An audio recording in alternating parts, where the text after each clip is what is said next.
Good evening, friends. Welcome to a new episode of Investing Fool. Today, we'll talk about volatility index और VIX and market के बारे में भी बात करेंगे, क्या हाल चाल है और थोड़ी बहुत पोर्टफोलियो के बारे में बात करेंगे, लास्ट में बात करेंगे. But let's start with the topic of the day, which is VIX. Just before moving forward, the familiar disclaimer कि स्टॉक का अगर नाम कहीं भी आए तो कुछ भी फाइनेंशियल रिकमेंडेशन या सजेशन नहीं है. हम बस एजुकेशनल पर्पस के लिए स्टॉक्स का नाम ले रहे हैं, उनके बारे में डिस्कस कर रहे हैं, तो उसी हिसाब से देख के मान के चलिए. Right. Let's look at VIX. और वैसे अगर मार्केट की ओवरऑल बात करें तो हमने विक्स की पहले भी बात की है. राइट. पिछले कुछ एपिसोड्स में भी हमने विक्स की बात की थी. और विक्स जो है, पहले तो विक्स क्या है. Right. VIX is an abbreviation for volatility index. So it tracks the expected volatility or the volatility that the investors expect in the market in the next 30 days. तो it is a forward looking measure, right? ये जो हो चुका है उसके बारे में नहीं है, ये जो होने वाला है उसके बारे में है. राइट. सो निफ्टी 50 के जो इंडेक्स ऑप्शंस हैं, इनके बेसिस पे इसकी कैलकुलेशन होती है. हम कैलकुलेशन के डेप्थ में नहीं जाएंगे और ना ही मुझे पता है. We should look at what do we understand by VIX और उससे क्या इम्प्लीकेशन निकल के आता है, उससे हमारी इन्वेस्टिंग पे क्या फ़र्क पड़ता है. That is what we should look eight.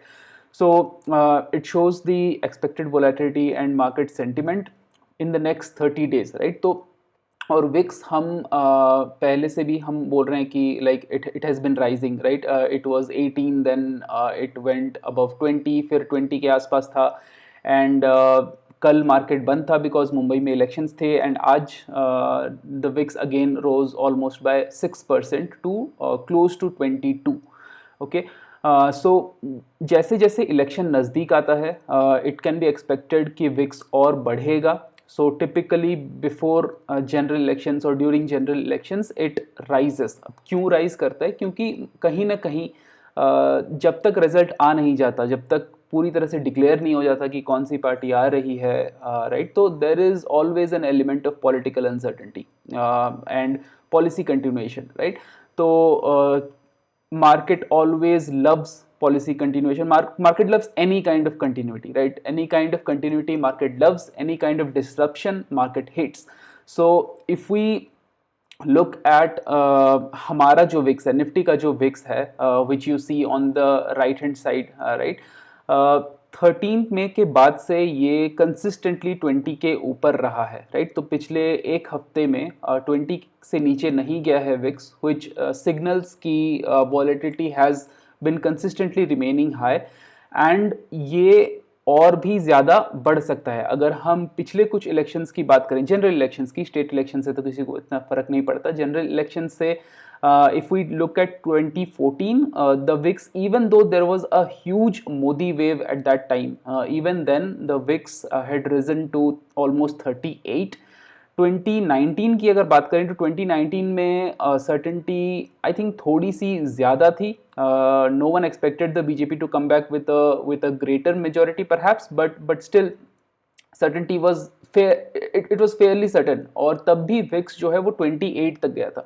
तो अगर हम अभी की बात करें तो अभी तो हम सिर्फ 22 तक पहुंचे हैं. राइट. तो अगर लास्ट दो इलेक्शंस की बात करें तो 38 and 28 we are still far off from where we can go in terms of VIX. So 25% rise in VIX from this point. अब अगर अभी हम 22 में हैं तो यहाँ से 25% और विक्स बढ़ सकता है. इसका कुछ मतलब ऐसा नहीं कि कोई मतलब वी कांट से कि ऐसा नहीं हो सकता. Right. It is fairly likely कि 25% we can still go higher. Okay. And the most crucial day in this, और जिसके लिए अब एग्जैक्टली 2 हफ्ते आई थिंक बचे हैं, क्योंकि we are on a Tuesday and the Tuesday after this and the next Tuesday that will be June 4 when the election results will be out. And June 3rd is Monday. Right. तो June 3rd will be just the Monday before election results are out. वो एक दिन मिलेगा, उससे पहले weekend है. Right.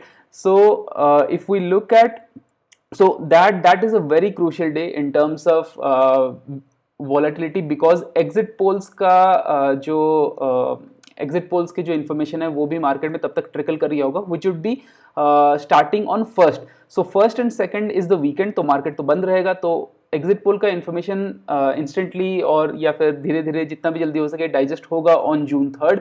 So there could be a very marked rise in volatility on June 3rd. And the issue is that a lot of portfolio, including our portfolio, will be undergoing rebalancing during that period. So whether we would rebalance on June 3rd या फिर हम एक दिन रुक ही जाएं और फिर as the market gives its not the market, as the election, as the country gives its mandate, उसके बाद हम rebalancing करें, that we will need to see. अभी तक मैंने ऐसा कुछ सोचा नहीं है कि rebalancing का date we should push to the next week or something. No reason to change, but yeah, I mean it would be a lot of uncertainty. The climate would be a lot of uncertainty, right? So let's look at a few marks when it comes to VIX कि जो range होता है. सो range VIX का मतलब कहीं से कहीं भी जा सकता है. अगर हम यहाँ पे on the right side if you look at the lower base, right, ये लोअर बेस 10 पे आके खत्म हो गया. 10 के नीचे यूजुअली VIX जाता नहीं है. It's very rare for I mean VIX to go beneath 10. तो 10 को हम लाइक बेस मान सकते हैं. And the way there is inherent uncertainty in the markets also, क्योंकि फ्लक्चुएशंस होते ही रहते हैं हमेशा. So and the way these are constructed, the calculations and everything is constructed. So we can consider 10 to 15 जो रेंज होता है that is a low VIX range. और हमें एक्चुअली कुछ दिन पहले ही जस्ट रिसेंटली मई के बिगिनिंग में नहीं, अप्रैल में we had gone almost to 10, right. और मतलब मार्केट में बिल्कुल अंधा रैली चल रहा था. Every day everyone was happy, everyone was bullish, everyone was fully certain ki what the election outcome could be. So the market had discounted the uncertainty in the outcome completely, right? So when that happens, then the VIX is very very low, which means the uncertainty is not there at all. Matlab there is literally no uncertainty in the market. Matlab everyone is fully certain and usually the market is calm or generally rising. Investor sentiment usually bullish रहता है ऐसे times पे.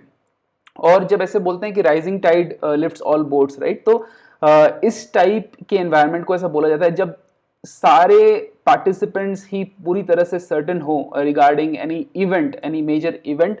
सो there is very little perceived volatility और perceived fluctuation in price. तो तब लो VIX के environment में सबको काफी ज्यादा मजा आता है. But that is also a very dangerous situation in the sense कि when everyone is so confident कि सब कुछ अच्छा ही होने वाला है, तब जब कुछ भी चिंक इन द आर्मर आता है ना, कुछ भी थोड़ा सा इवेंट आता है, जब धक्का लगता है, तो your entire belief can be derailed very very quickly. और यही हमको देखने को मिला उसके बाद when we saw a very very marked rise in volatility, especially after the second round of like voting, right, which happened.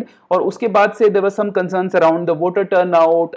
There were some pundits who were saying कि BJP के इतने सीट्स नहीं आएंगे, ये आएंगे, वो आएंगे, जो भी आएंगे, right? So from a place, from if we consider place A to be fully certain about the outcome, we came to a place जहां पे अनसर्टेनिटी, परसीव्ड अनसर्टेनिटी बढ़ने लगी, राइट. और जब वो बढ़ने लगी तो, और जब आप फुल्ली ओवर कॉन्फिडेंट थे, तो थोड़ा सा भी जब अनसर्टेनिटी आ गया, then it derailed the entire thing and the VIX started rising from there on, right. वहां से वो बढ़ते बढ़ते 10 से होके ऑलमोस्ट अभी 22 तक पहुंच गया है. डबल से भी ज्यादा बढ़ गया है VIX, right. If we look at the second category, right, moderate VIX 15 to 25, इसमें हम अभी हैं, इस रेंज में हम अभी हैं. So this is like mostly general इसी रेंज में रहता है. It's not no major volatility or anything, right. 15 का volatility is good enough, like 15 is good enough.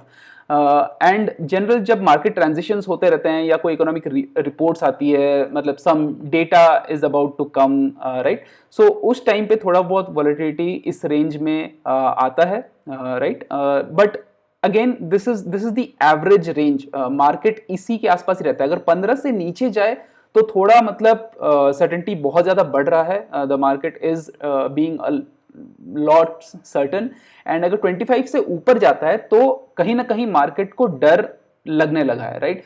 So at 22 I think we from an election point of view, मतलब जितना material outcome इस event का फर्क पड़ेगा इस कंट्री पे या इस कंट्री के पॉलिसी पे या इस कंट्री के कॉर्पोरेट्स पे, right? From that point of view I think we are still in a very moderate VIX scenario, but again I also feel ki it is going to rise further. Next we go to the range of high VIX 25 to 35. पिछले दोनों elections में, दोनों general elections में we have been to the high VIX category, right? हम अभी तक high Vicks range पे नहीं पहुंचे हैं। और वैसे एक बात तो मैं बताना ही भूल गया कि वॉलेटिलिटी इंडेक्स जिसको विक्स बोलते हैं उसको फियर इंडेक्स भी बोलते हैं, कॉमनली उसको फियर इंडेक्स भी बोला जाता है। And why we call it fear index? Because it shows the level of fear that is there in the market. Fear किस चीज से आती है? अनसर्टेनिटी से आती है, राइट? मार्केट को हमेशा सर्टेनिटी अच्छी लगती है, कंटिन्यूएशन अच्छी लगती है, डिसरप्शन बुरा लगता है, अनसर्टेनिटी बुरी लगती है, right? So in the high VIX category that is 25 to 35 बहुत ज्यादा रिस्क रहता है और market participant start expecting huge price swings, right? VIX का ये मतलब नहीं कि मार्केट नीचे जाएगा, राइट? किसी दिन बहुत ऊपर जाएगा, किसी दिन बहुत नीचे जाएगा। And I am not even talking about the individual stocks, this is the market volatility. और मार्केट ही खुद जब इतना वोलेटाइल हो तो उसके अंदर के स्टॉक्स तो ऑब्वियसली बहुत ज्यादा वोलेटाइल होंगे ही, राइट? सो और यहाँ पे कहीं ना कहीं मार्केट में थोड़ा सा बियरिश अंडरटोन आने लगता है। इट्स एन अंडरटोन, नॉट, मैं ये नहीं बोल रहा हूँ कि बियर मार्केट में चला जाता है, right? There is a difference. Now the fourth case is extreme volatility. तो 35 के ऊपर जब वॉलेटिलिटी चला जाता है that is called as extreme volatility. और ये होता है usually in cases of intense market fear. बहुत ज्यादा मार्केट फियर जब होता है, जैसे कोई फाइनेंशियल क्राइसिस हो गया या कोई मेजर जियोपॉलिटिकल इवेंट हो गया, वॉर हो गया, right? Anything can happen, right? जब वॉर्स होते हैं, बड़े क्राइसिस होते हैं। The example you can see here, COVID, right? COVID was a huge event, a huge disruptive event for the entire world. तो और कोविड के टाइम में 70 पहुंच गया था। हम अभी एक्चुअली नेक्स्ट स्लाइड पे हम देखेंगे कुछ इवेंट्स जो कि पिछले 10 सालों में हुई हैं एंड 10-15 साल में हुई हैं, and where like how the VIX has trended and what were those events which led to huge VIX changes, right? 2014 के इलेक्शंस के बाद ये फोर्थ कैटेगरी वाला, मतलब एक्सट्रीम वॉलेटिलिटी वाला विक्स वाला इवेंट कुछ भी नहीं हुआ है एक्सेप्ट कोविड। कोविड के टाइम पे आई टोल्ड यू कि विक्स 70 चला गया था। And but after 2014 elections generally, मतलब इन 10 सालों में एक्सेप्ट कोविड को तो ब्लैक स्वॉन इवेंट ही मान लो because it's such a rare thing, right? But apart from COVID ऐसा कोई भी इवेंट नहीं हुआ है जब विक्स 35 के ऊपर गया है, right? So personally I also feel कि इस इलेक्शन में भी शायद विक्स 35 के ऊपर ना जाए। Okay, now let's look at some history, right? History, I'm very much fascinated by trends, and also if we look at the VIX trend over the last 15 years, so there are some events here where I have like written the VIX value also last में, the year and क्या हुआ था. So if we look at some of these events, so though September 2011 is when the VIX rose to 35, तो ये extreme volatility के category में आ गया, and the reason was that the Fed had clear concerns about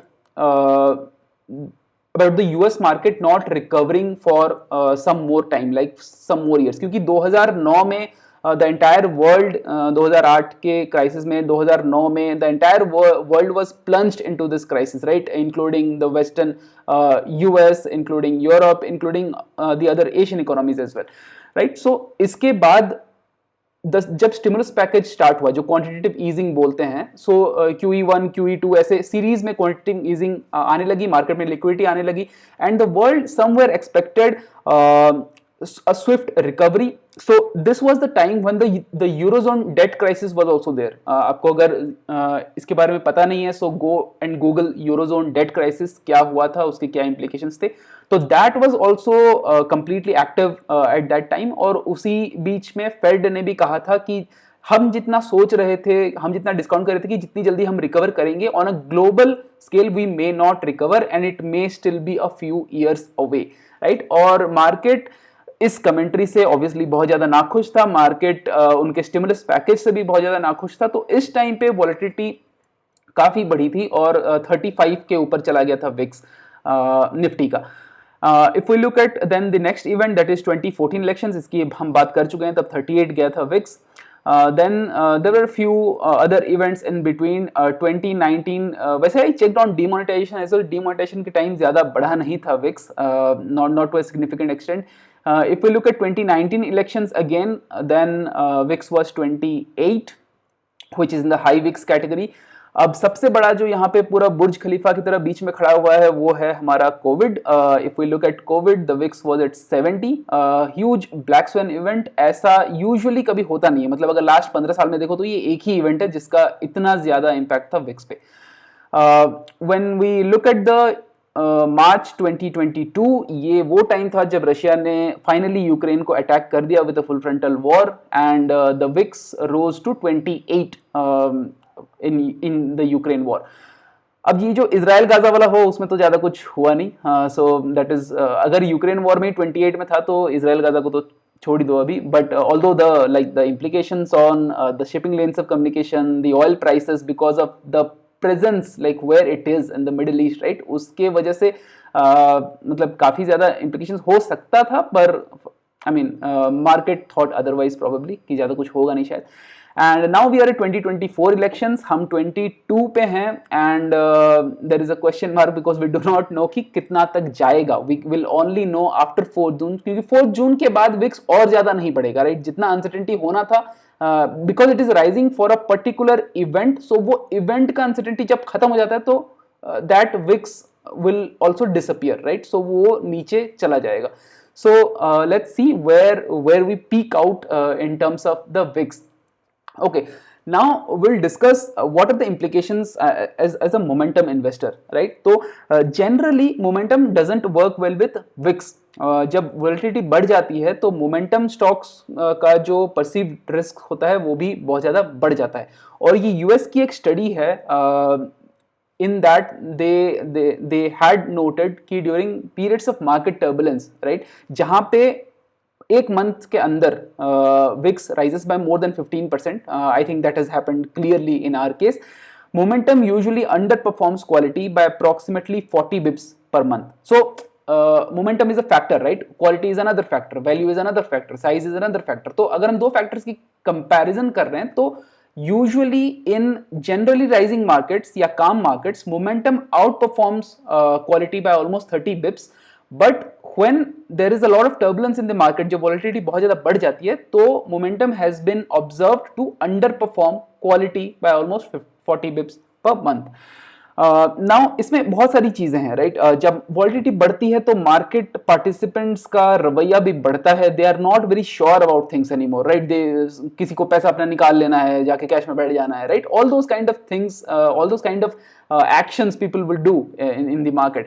So trending stocks might lose their gains because लोग profit करके भाग जाएंगे, क्योंकि फियर इंडेक्स है तो फियर बढ़ रहा है तो प्रॉफिट बुकिंग तो होगी ही. और अगर पूरी तरह से मार्केट रिवर्स करने लगा तो momentum stocks get hit a lot. You would have seen that. इसी वजह से ड्रॉडाउन्स होते हैं मार्केट में. Then there is a phenomenon called flight to quality. तो बेसिकली पैसा finds a new home, right? Money finds a new home. We can say it like that. So the capital is reallocated to what investors feel are the defensive stocks. फिर HUL खरीदेंगे लोग, Marico खरीदेंगे, right? Pidilite खरीदेंगे, और they can move it to other asset classes. कोई gold में ले गया, कोई debt में ले गया. All those kind of things can happen when people sell stocks and move to other asset classes or defensive stocks. Okay, so in 3 ways volatility kind of impacts momentum. तो absolute returns तो hit होंगे ही अगर market घूमेगा या individual sectors घूमेंगे और anything. Then momentum returns का जो वेरिएबिलिटी है वो भी बढ़ जाता है. जो वॉलेटिलिटी मतलब तो मार्केट का जो वेरिएबिलिटी है वो बढ़ रहा है, राइट. मोमेंटम रिटर्न्स का जो वेरिएबिलिटी है वो भी बढ़ जाता है when volatility increases so much and there is a increased risk of drawdowns. So ऐसे सिचुएशंस में like there are 2 things to like focus on. First is asset allocation. तो पहले से ही वैसे फिक्स होना चाहिए.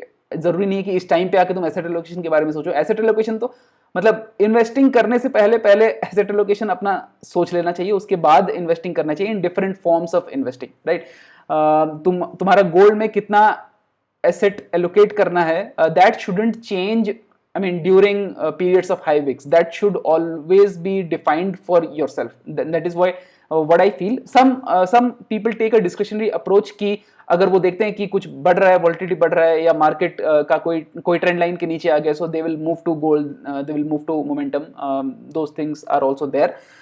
Then the second thing is factor allocation. If you're using a multi-factor strategy, like तुम लोग quality एंड मोमेंटम को यूज कर रहे हो, या मोमेंटम एंड वॉलिटिलिटी को यूज कर रहे हो, राइट, एनी टू फैक्टर्स और more than two factors you are using, so the percentage that you are allocating to momentum, you might take a call on that कि कहीं उसमें ऊपर नीचे करना है based on VIX, right.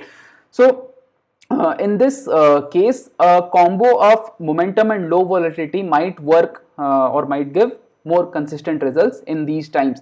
Low volatility जो है is it's also a factor. In fact, we can do it on our screener also. I'll try to create an a sample portfolio with two ranking, right, composite ranking हो जाएगा. First ranking हम momentum factor को ले लेंगे, second ranking हम लो volatility को ले लेंगे और उसको मिक्स कर देंगे, and we will get a low volatility momentum portfolio, right. So that might help more in such cases. और कुछ लोग like they have multi-factor strategies in the long term only, like they don't focus on one factor. जैसे हमारा जो core portfolio है उसमें हम सिर्फ momentum we focus only on momentum, right? It's a single factor strategy. So multi-factor strategy is also bodes very well for the long term, specifically with low volatility. And similarly, like shifting partially to other asset classes जिसकी हमने बात की flight to quality में, that also can help to arrest the drawdowns to some extent. But as with anything that lowers your drawdown, it comes at the cost of some return loss as well. So return और risk तो साथ में जाते हैं, और तो मतलब risk जब कम कर रहे हो तो return भी थोड़ा सा कम होता है, right. So that is all for today. And जल्दी से एक बार portfolio को देख लेते हैं. So if we look at one day today, तो आज वैसे मार्केट में जनरली ट्रेंड नेगेटिव था. Portfolio returns were also negative today. If we see there are a lot of losers. Tata Motors for a change नहीं गिरा आज. NTPC rose by 1.6%. If we look at this pack, right, Zomato 2.7% down, Kalyan Jewellers 2.5% down, Motilal Oswal 4.5%, Medanta 4.9%, Power India 4.2%, Cummins 3.1%. Cummins को नजर लग गई. Cummins को I think Cummins के बारे में मैंने बोला था कि the silent performer is just inching higher and higher every day, and it's good. It's fallen, probably थोड़ा बहुत consolidate करेगा तो फिर आगे जा सकता है. And the major mover today was 9.6% gain for Cochin Shipyard. Cochin Shipyard के results आने हैं expected on 24th of May, 3 days away. और आज स्टॉक ने लाइक ऑलमोस्ट 10% का गेन दिया है. I am not sure whether it's because some insiders have information कि रिजल्ट बहुत ही ज़्यादा बम्पर आने वाला है. HAL का तो रिजल्ट हम सबको पता है कि how good it was. Today also it rose close to 1% for a net change of 59%, और कोचिन शिपयार्ड अभी तक नेट चेंज ऑफ 81% में है. I am reminded a little bit of SJVN जब हमारे पोर्टफोलियो में था. So I hope such a fall doesn't happen for Cochin Shipyard. So optimistic on that front. And अगर हम पोर्टफोलियो की वैसे बात करें तो पोर्टफोलियो में दो और इलेक्ट्रिकल्स के कंपनी जो cap goods electrical power companies हैं, राइट, भेल हो गया, स्नाइडर इलेक्ट्रिक हो गया, all these companies are just hogging the portfolio. So there is a lot of there is significant sectoral risk also to the portfolio, because a lot of cap goods power company are coming, but we don't have any sector allocation filters. अगर सारे एक sector से आ जाएं तो भी हम शायद ले लेंगे. we'll see how that happens, if that happens. And अगर all time हम देखें तो we are still close to 4% above the index. Per volatility has been rising. Let's see how the portfolio performs in the coming days and weeks. So that was all for today, friends. और अगर आपको ये video अच्छा लगा हो तो like ज़रूर करना, और अगर चैनल से अभी तक जुड़े नहीं हो तो सब्सक्राइब ज़रूर करना. And I will see you in the next video. Till then have a good day. Bye bye.